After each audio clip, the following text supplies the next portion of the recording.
So Apple finally launched a bit of a spiritual successor to the iPhone SE Gen 3. So they've done 3 iPhone SEs so far, and that's kind of their budget-oriented iPhone. But what's got people kind of riled this time around is that the last iPhone SE started at $430. Okay, which, I mean, I think sounds like a pretty good price for a phone that, at the time, had what was Apple's flagship tier SoC in it. It was pretty light on the RAM and storage. I believe it had 4 gigs of RAM and 64 gigs of storage, so not too much for 4 years ago. But top tier SoC, and actually what a lot of people liked about it was it used an older version of Apple's industrial design that had the fingerprint sensor and the home button rather than using gesture controls like the iPhone X, which had actually come out a few years prior. So the iPhone SE was kind of like the little brother iPhone, and it was priced as such, $430, pretty good starting price. And I believe it was 480 for the one that had 128 gigs of storage. So like a more reasonable amount of storage if you're going to be snapping any number of pictures and recording any video. So what's got people riled is the price for this one starts at $600, which is a lot, especially when you look at some of the more budget-friendly Android phones that exist these days for as little as a few $100. Like anywhere from $300 to $450, there's some pretty darn compelling options for Android phones, and that's even ignoring secondhand flagships. Like, what is a previous generation Apple more affordable phone? Like, is this an increase in Apple's low end, or is this just bad comparatively to Android cheap phones? It is definitely an increase in Apple's low end, because it used to start at $430 or $480 for 128 gigs of storage, and this one starts at $600 for 128 gigs of storage. So I don't really buy the narrative that we went all the way from $430 to $600. I see it as more of we went from $480 to $600. And some of that, realistically, should have gone down in price. That 128 gigs of storage has gone down a lot since the 3rd generation iPhone SE launched. However, there are some elements of the new E, so the iPhone 16e, that have gone up in price substantially over the last 4 years. Because once again, with the 16e, we're getting a cutting edge SoC. And I think that that's something that people are not necessarily assigning enough value to here. In this phone, you are getting an SoC that is competitive with phones, Android phones, that cost twice as much.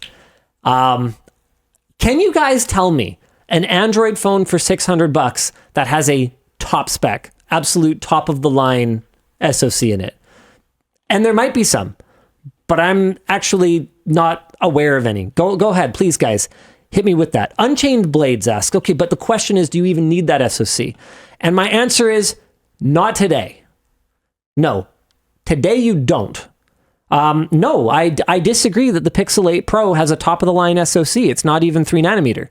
Like, the only other top-of-the-line SoC that I'm aware of is the latest Snapdragon.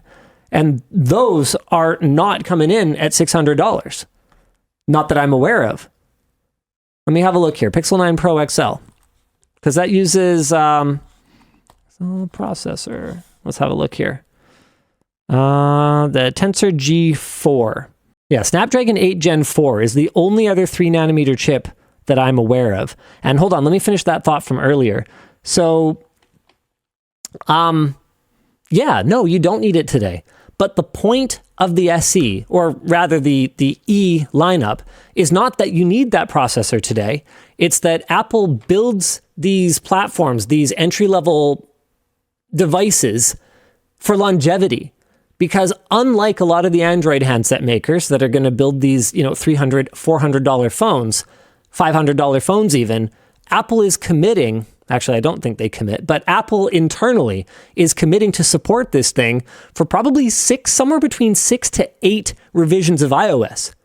So no, you don't need that processor today. And I think that that's an argument that a lot of people make when they look at the iPhone SE and they go, well, this is just stupid because I could buy an iPhone 15 or an iPhone 14. I could buy a couple generation old iPhone and I could get a better experience today because I might even be able to get a 13 Pro or a 14 Pro or something like that. And there's going to be some extra creature comforts that are built into that. I'm going to get my MagSafe. I'm going to get these other features. And that's great. And you can totally do that. Lagging behind on secondhand or even just like last gen flagships that are brand new is a totally valid strategy, but it's not who this product is meant to serve. This product is meant to serve people who want the entry-level iPhone that is brand new, that they are not going to swap out for 5, 6, 7 years. Yeah. And so that's, I think, the thing that we're missing a little bit here is I see a few people talking about, okay, Red Magic 10 Pro. Apparently that is a flagship processor for about $650. So let's have a look. Red Magic 10 Pro SoC. So that's got a Snapdragon 8 Elite. But riddle me this. Are you really going to compare Red Magic to iPhone? How long has Red Magic committed to Android updates? Let's see. They're promising 3 years. Guys, the software updates are a huge, huge part of the cost of a phone. It's not just the hardware. You're not just buying a bill of materials here. You are buying an experience. You're buying a bill of materials, plus you're buying the long-term support for this device, and you're buying the infrastructure around that. So when you buy... Unfortunately, I think part of the price might even reflect this. You're buying status to a certain degree. I think possibly more than ever, especially as far as I've heard in America, because having an iPhone is cool and having an Android is not cool right now. And I get that, but honestly, I understand that, but I don't want to get into that aspect of it because I don't feel that way about a phone. That's not how I make a decision about a phone. And I honestly think that the 16E is a reasonably compelling value, even if we completely ignore that element of it. There are things that are missing. So let's talk through some of the things that are missing. It doesn't have the dynamic island, the bullet wound display. Instead, it has the old like kind of wide notch. It also lacks MagSafe. So it does support wireless charging. Okay, that should be a given for a $600 phone these days. But what it doesn't have is the alignment magnets. So you can't take like your MagSafe wallet or your MagSafe battery bank or your MagSafe like car mount or whatever else and just stick it on there. MagSafe, very cool feature, not supported on it. It has no camera control button, and the wireless connectivity, I think a pretty decent word for it is, let's put it this way, is potentially sus. So Apple has finally, I'm catching Luke up, but also any of you who didn't check out the launch coverage, Apple has finally launched a product around their acquisition of Intel's wireless modem team. I think it was like 5 years ago now. So Apple has their first in-house modem in this handset. And that comes with some caveats. There's no support for Wi-Fi 6E. So no Wi-Fi 7 I get in a budget phone, but no Wi-Fi 6E is a bit of a tough pill to swallow. And this one I don't care about as much, but your mileage may vary. No support for millimeter wave 5G. So if you live in a densely populated urban area and you happen to have millimeter wave around you, then you won't be using that. Personally, I don't. So I don't really care about that. I would never get a chance to use it. Both of those being not included feels a little bit weird with the future-proofing messaging that they've thrown out. Yes, but I actually have a counterpoint to my own point here. Wi-Fi 6 is not that bad. And for anything that you're going to need to be doing on your phone, like, it's pretty incredible to see Jake actually, he hosted a short circuit a little while ago looking at Ubiquity's new Pro access points. And I think he hit over 2 gigabit a second. Yeah. 2 gigabit a second on a Wi-Fi connection at range. Like at a distance, he was doing over a gigabit, which is, it's mind-blowing. What do I need 100 megabytes a second for? I mean, I'm going to be limited. I'm going to be limited by like DNS lookups before I'm going to be limited by drawing data down to my phone at that speed. Like it doesn't matter once you get past a certain speed. And no, I'm not convinced that my auntie needs more than what Wi-Fi 6 can do, which is, if I recall correctly, it's up in the like 750 to 850 megabit range. Don't quote me on that, but it's enough, for what the iPhone SE customer is going to need to do with it. As for MagSafe, there's a lot of third-party cases that have magnet alignment landmarks in them, or that basically can take an Android phone and make it MagSafe compatible. I'm sure they already exist. If they don't, it'll be a matter of minutes. I haven't actually looked into it, but finding a MagSafe upgrade case for the iPhone 16e is going to be a trivial matter in the longer term. There's still drawbacks. So instead of being able to go at higher wattages, you're limited to 7.5 watts of wireless charging, which is sort of a downer. But I'm just not convinced that the lack of a dynamic island, the lack of built-in MagSafe that I can just add with a case that most people are going to use anyway, and slower Wi-Fi and millimeter wave, I'm not convinced that it's that big of a deal. Dbrand has apparently already advertised it, according to CatOS and Andre B. and Harris. Okay, everyone's told me Dbrand's got it already. There you go. No, I'm not trying hard not to say Dbrand, guys. I just wasn't looking at the chat there. So it's $600 for a phone that has a flagship SoC. It finally has a decent amount of starting storage. It has the same amount of RAM as the rest of the iPhone 16 lineup. So what's going to happen, what that tells me, and Apple hasn't explicitly said this, but what that tells me is that they're going to age this thing out pretty much in lockstep with the rest of the 16 lineup. They kept that performance there on purpose. They did that because they have an eye on how long they need to support this bloody thing, and they're making sure that it's going to have the horsepower for them to do it. I don't know, man. I think that people are giving it a really hard time and missing the point of the product a little bit. Not everything is made for you. Some products are made for my auntie, and she doesn't care. She doesn't need that stuff. What she wants is a phone that she buys and then doesn't think about for the better part of a decade. That's what she wants. There is one thing that I missed. It doesn't have Apple's ultra wideband chip, so you can't like divining rod your way to your AirTags, which is, in my opinion, actually the biggest missing feature. I'm sorry I missed that, you guys. You guys are right. You want one yet, Luke? No. Yeah, I can't wait to get off of my iPhone either. Actually, I've got something really funny for you guys.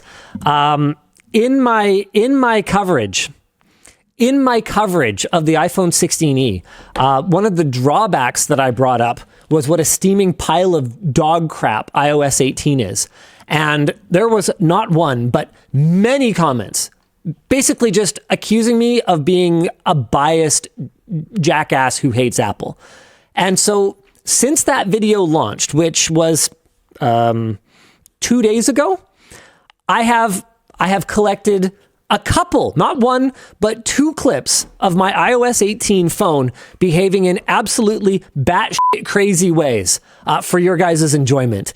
Dan, do you happen to have a USB-C cable over there? I do. Do you want USB-C to USB-C?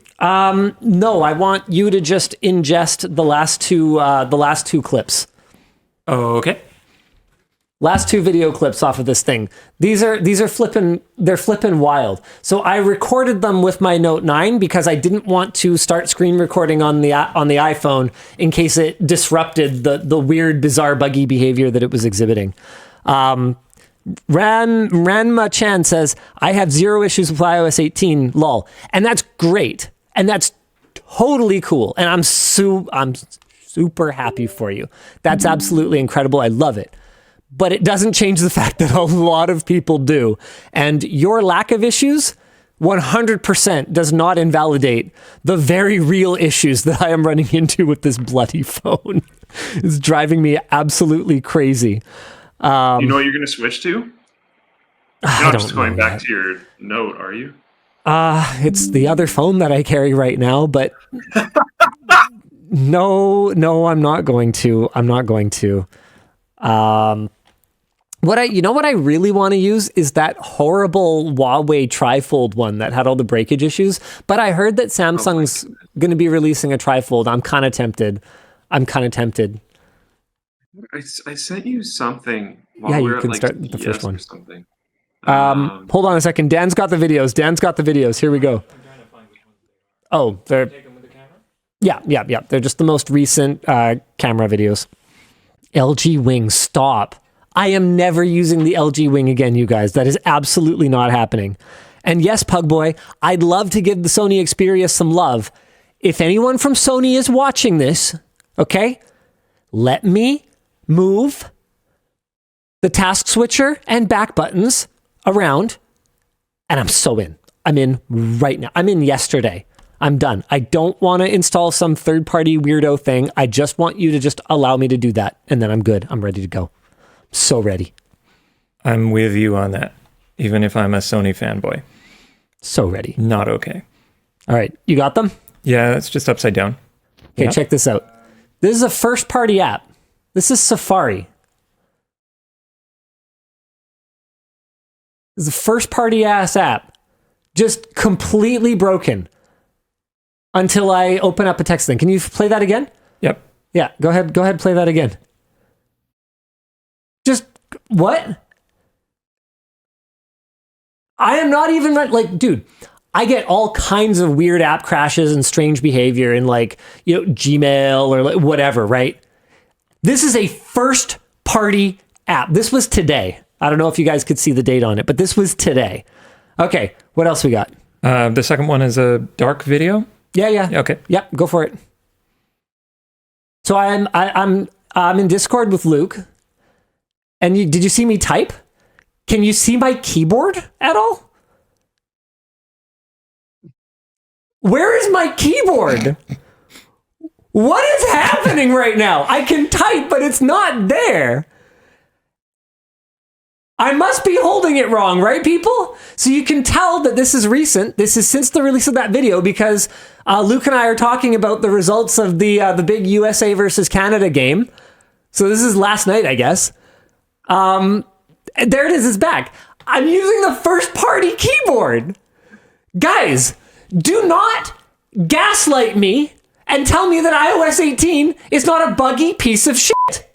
Do not do that. And look, I'm sorry, guys. I can't bleep the video. I would have tried, but yeah.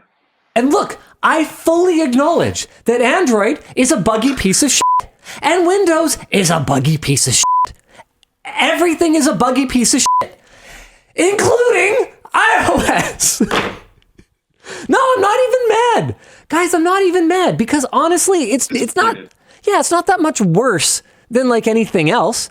It just isn't better. And if you tell yourself over and over again, it's better, it's so much better, it's better, you're deluded. You're deluding yourself.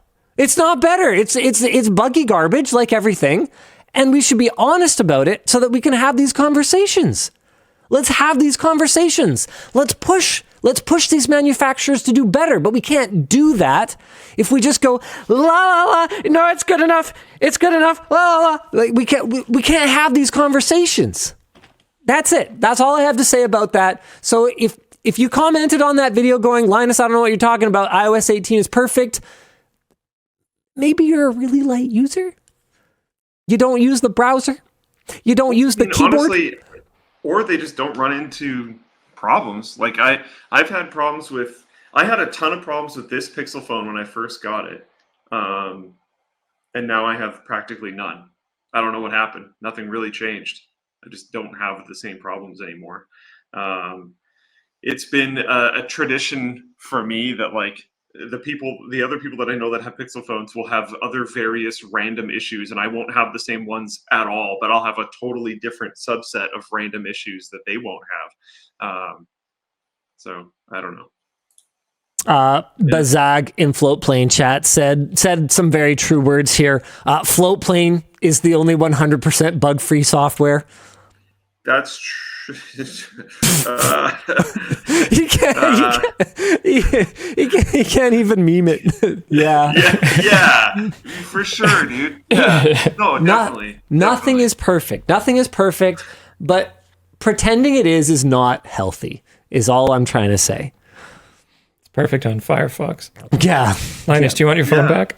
Oh, yeah, sure. You could give my phone back if you wanted. Hopefully they can't hear I don't know why you don't just automatically solve all your iOS issues by just running Firefox on your phone. Yeah, right. That would definitely fix it. Pretty hilarious though, right? Like it took me less than 48 hours to produce hard video evidence of just. I don't think anyone could call either of those things anything other than broken. That's broken. That's just plain broken. And both of them were first-party pieces of software. The built-in keyboard, so I'm not even using SwiftKey anymore because I gave up because the built-in keyboard kept superseding it without me telling it to. So I just gave up and started using the built-in keyboard. And then the fact that my second app issue was with Safari, which is foundational. Okay, that's foundational first-party software. Oh, yeah. Videos made with a perfect Note 9. I know, right? If Samsung... Okay, I'm going to talk to Samsung now. Samsung. Okay, if you guys are listening, Note 9 Mark II. Hear me out. Note 9 Mark II. I want to see it. No notch. No hole in the front display. Just give me a nice skinny little forehead up there, okay? Give me that rear fingerprint sensor, right? What else do I want? Give me that headphone jack, that micro SD expansion, a flagship phone with all the features you put in your budget phones. Jay Zimmer says that will never happen. I know it'll never happen, but I want it. You know? I want it. And no, I don't want an S25 Ultra because they don't have the stupid Bluetooth remote trigger for the stylus anymore. That is one of my favorite features on the stylus. It's so cool. I use it all the time. I'm just going to start yelling at Sony to fix their buttons so that you can use this. Yeah. Yeah, seriously, if you know anyone who works at Sony in their mobile division, all 4 of them that still are there, just let them know. I'm ready. I'm here. I'm so ready. I'm ready right now. I'm ready to do it. I want to go Sony. Okay. How about some merch messages? Oh, right. What are we even supposed to be doing today? Merch messages. Oh, right. The WAN show.